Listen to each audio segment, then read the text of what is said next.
ये है क्वेश्चन पवन नेगी के द्वारा करवाया गया डायमेंशनल एनालिसिस के, और I am going to explain every word in this question. 1/30 model of an OG spillway crest records an acceleration of 1.3 meter per second square at a certain location. The homologous value of acceleration in the prototype in meter per second square is 1/30 model. 1/30 model का meaning है L M upon L prototype का ratio जो है 1/30. क्योंकि ये इसलिए क्योंकि हमें दिया गया है स्पिलवे, और स्पिलवे जो ओरिजिनली होता है वो बहुत बड़ा होता है, तो उसका मॉडल छोटा बनाया जाएगा, इसलिए L M upon L P है 1/30. और स्पिलवे दिया हुआ, स्पिलवे मतलब हाइड्रोलिक स्ट्रक्चर. हाइड्रोलिक स्ट्रक्चर मतलब फ्रॉड लॉ काम आएगा. फ्रॉड लॉ है क्या? V अपॉन √GL काम आएगा इसके अंदर.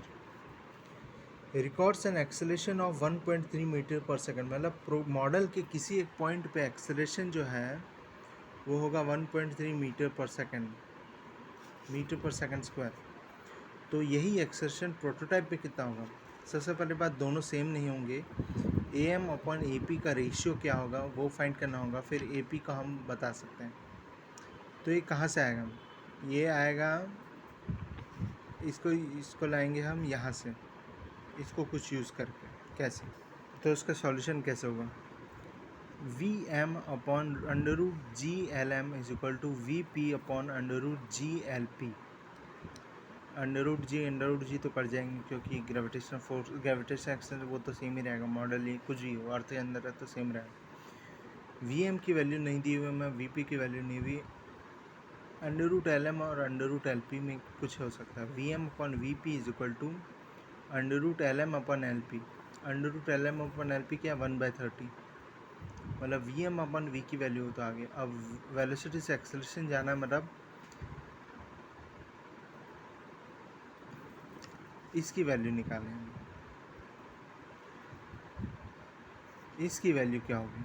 इसकी वैल्यू निकालनी है. तो इसकी वैल्यू कैसे निकालेंगे? इस स्टेप से निकालेंगे. देखो अभी हमें पता चला कि VM अपन VP होता है √1/30. ये VR मतलब होता है भाई VM अपन VP को VR भी लिखते हैं हम लोग, और LM अपन LP को LR भी लिखते हैं.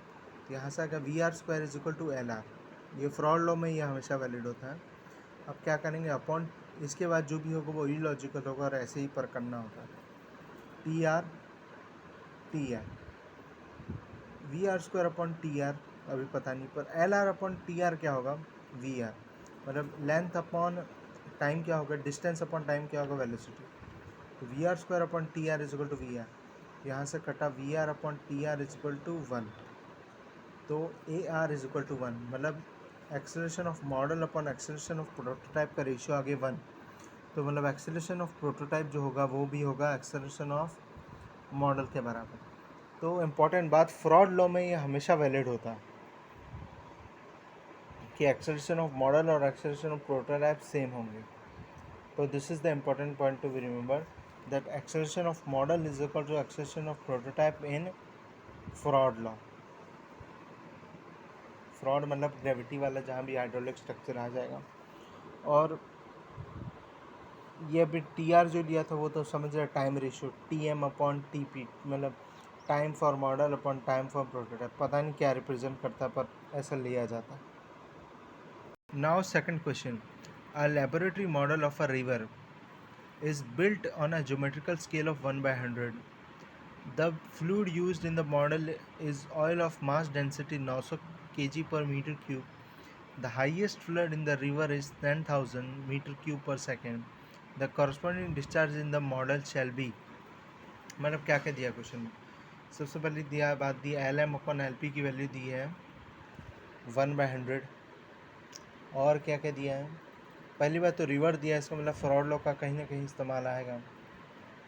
और फिर दिया highest flood in the river, मतलब highest flood in the river मतलब हाईएस्ट डिस्चार्ज रिवर में कितना हो सकता है. और रिवर तो एक प्रोटोटाइप है, रियल थिंग है, इसलिए 10,000 मीटर क्यूब पर सेकंड. और यूनिट से पता चला मुझे कि हाईएस्ट फ्लड का मीनिंग डिस्चार्ज है. तो QM की वैल्यू पूछना चाह रहा है. तो अब पहली बात हम लिखते हैं, क्यूब होता क्या है? क्यू होता है एरिया इंटू वेलोसिटी. तो क्यू पी होगा A P V P, Q M होगा ए एम वी एम। ठीक है, तो सबसे पहली बात हमें क्या निकालना पड़ेगा, फ्रॉड। अब देखो Q P upon Q M करेंगे तो वो आएगा A P upon A M into V P upon V M. थोड़ा इसको रिवर्स कर देते हैं, तो Q M upon Q P आएगा V A M upon A P is into V M upon V P.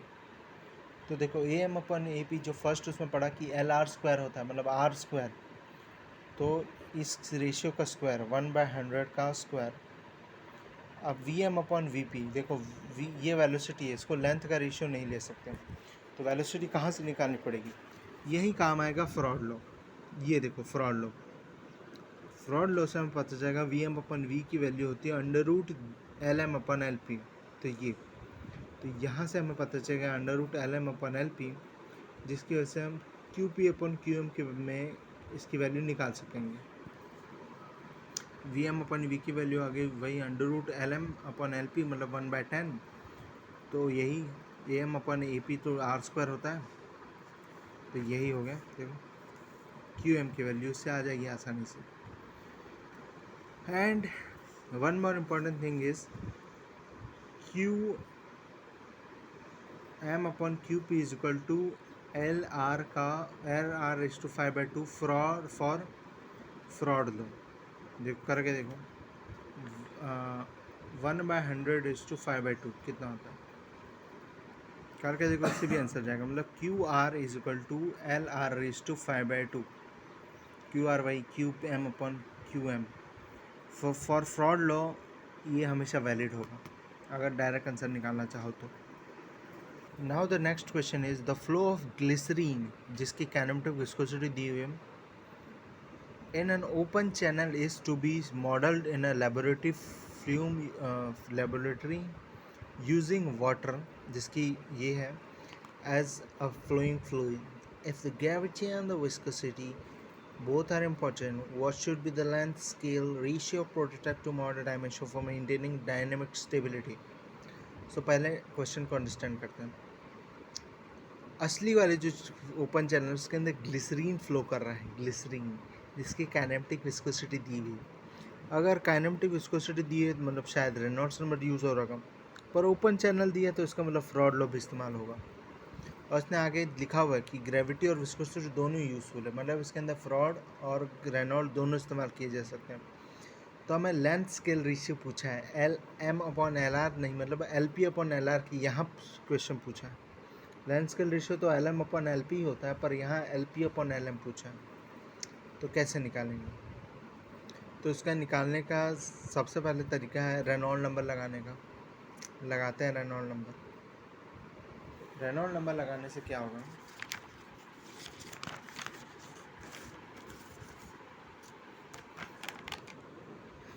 We M L M upon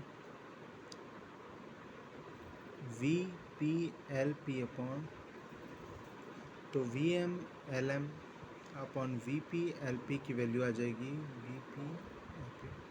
ठीक है, अब हमें चाहिए ये रेशियो, मतलब इसका कुछ रेशियो चाहिए, पर ये हमारे पास है नहीं और हमें कोई तरीका नहीं दिया निकालने का। तो यही काम आएगा Froude law, V upon under root G L. तो मतलब V M upon under root G L M is equal to V P under root G L P. G तो कट जाएगा, तो वी एम वी पी को L M upon L M में कुछ ratio आ जाएगा, तो यहाँ वो पुट करेंगे तो L M upon L P का कुछ रेशियो आ जाएगा, जहाँ से L P upon L M आ जाएगा। देखो यहाँ पे यही क्या होगा,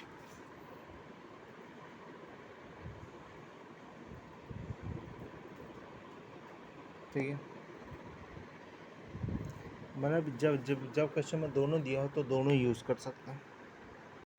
देखो एक और question, in a laboratory a flow experiment is perform over a hydraulic structure, the major value of discharge and velocity are this respectively. If the full case structure 30 times bigger is subjected to discharge of this, then the time scale ratio का meaning होता है T M upon T P, time of model upon time of prototype क्या होगा। सबसे पहले question में दी हुई है मॉडल के बारे में सारा दिया हुआ, क्योंकि देखो कितनी कम वैल्यूज दी हुई है तो मॉडल का ही हो सकता है। मतलब क्यू एम दिया हुआ है 0.05 और वी एम दिया हुआ है 0.25। पहली बात ये हाइड्रोलिक स्ट्रक्चर, इसका मतलब फ्रॉड लॉ उसके अंदर वैलिड होगा, होगा। और क्या दिया हुआ है, full scale models 30 times bigger, मतलब L M upon L P is equal to 1/30, ये दिया हुआ है। तो हमें निकालना क्या है, हमें टाइम निकालना है। टाइम निकालने के लिए हमें क्या वेलोसिटी चाहिए और लेंथ चाहिए, तभी टाइम आ जाएगा हमारे पास, कोई बात नहीं। तो इसके अंदर हम करते हैं क्या, Q R is equal to L R is to 5/2, इससे नहीं। देखो हम क्यू ऑफ मॉडल और क्यू ऑफ प्रोटोटाइप दोनों दिया हुआ है और हमें तो इससे क्या करेंगे, Q M is equal to A M V M, Q P is equal to A P V P, इन दोनों का रेशियो लेंगे तो ए एम अपन ए पी हो जाएगा R², ये V M upon V P रहेगा, ये वैल्यू दी हुई है दोनों की, और R² की वैल्यू भी दी हुई है। तो इससे V M upon V P का वो आ जाएगा, तो इससे वी एम आ जाएगा या वी पी आ जाएगा, जो भी फाइंड करना होगा। अब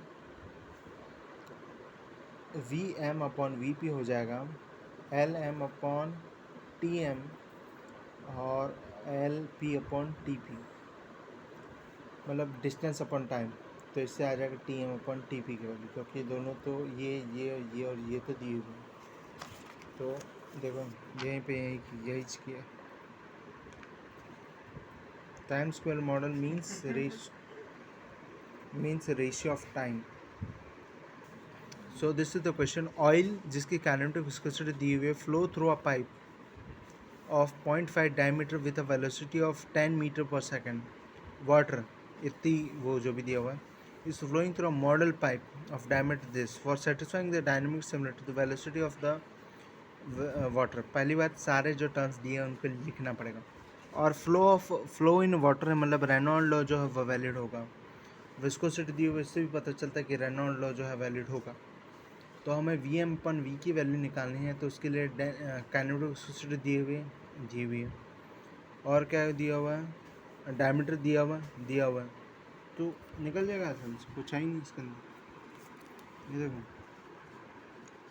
सब दिया हुआ, मॉडल में भी सब दिया हुआ, बस रेनॉल्ड नंबर को इक्वेट करना है, सब तो दिया हुआ है इसके अंदर। So this is the question, for the laminar flow of water over a sphere, over बोलना मतलब ओवर अ स्पीयर मतलब फ्लो ओवर अ स्पीयर, मतलब रेनॉल्ड नंबर का कुछ तो कुछ काम आएगा। The drag coefficient C F is defined as C F is equal to F upon rho U square D square, मतलब ये लोकल ड्रैग कोफिशिएंट दिया हुआ है, where F is the drag force, rho is the fluid density, mu is the fluid velocity, D is the diameter of the sphere, the density of water is 1000 when diameter sphere is saw and the fluid velocity is 2 meter per second, the drag coefficient is 0.5.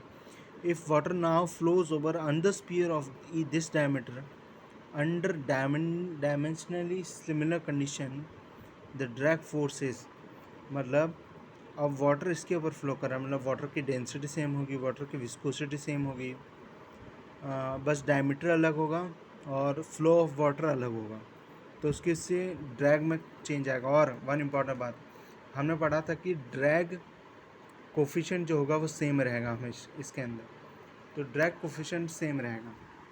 तो ये हमें drag over spear दिया हुआ है, मतलब ये दिया हुआ equation, coefficient of drag is considered constant, C F P is equal to C F M होता है, मतलब ये हमें पता है, तो इससे आएगा F P upon this is equal to this.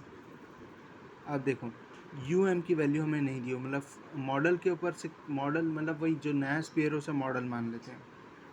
अब मॉडल का निकालने के लिए हमें रेनॉल्ड्स लॉ लगाना पड़ेगा। अब जब रेनॉल्ड लॉ लगाएंगे दोनों मॉडल और प्रोटोटाइप के लिए, डेंसिटी और विस्कोसिटी कट जाएगा, क्योंकि दोनों ही वाटर हैं, दोनों में वाटर फ्लो कर रहा है, तो वी पी अपन वी एम की वैल्यू आ जाएगी, मतलब वी एम की वैल्यू आ जाएगी, ठीक है। अब वी एम की वैल्यू आ जाएगी, उसके बाद क्या, कुछ इंपॉर्टेंट पॉइंट लिखा है, जहाँ फ्लो ऑफ पाइप या ओवर दिख जाए you can use Reynold number. Okay, तो F D force of drag आ जाएगा rho mu U square D square C F 0.5 ये जो भी है, तो इससे आ जाएगा आंसर 20। तो अब model is equal to small version of reality to understand some expect of the real thing, मतलब वही जैसे स्कूल का मॉडल तो छोटा ही होता है, प्रोटोटाइप मतलब real thing, fraud number is very important. तो यहीं से ख़त्म होते हैं पवन नेगी के सारे सवाल। Thank you.